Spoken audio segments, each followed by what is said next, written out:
Mesdames, Messieurs, je vous parlerai aujourd'hui des crimes de l'État hébreu.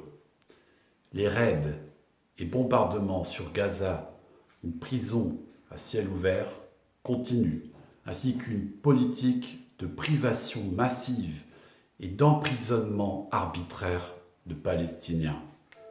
Nous devons lever l'écran de fumée sur les agissements d'Israël.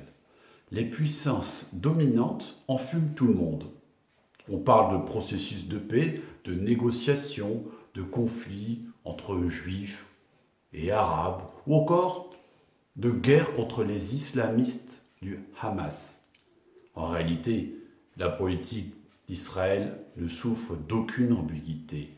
Ce pays poursuit sans relâche la colonisation des territoires palestiniens, l'encerclement des villes et villages pour morceler le territoire de Cisjordanie et s'accaparer Jérusalem-Est.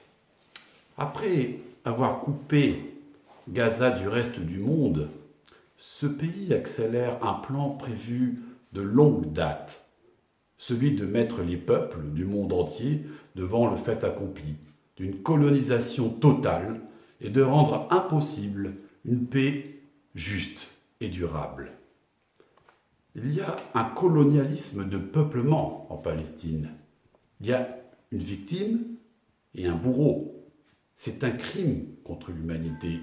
Et il faut accepter que le peuple palestinien entre en résistance. Israël n'est pas au-dessus des lois et des accords internationaux.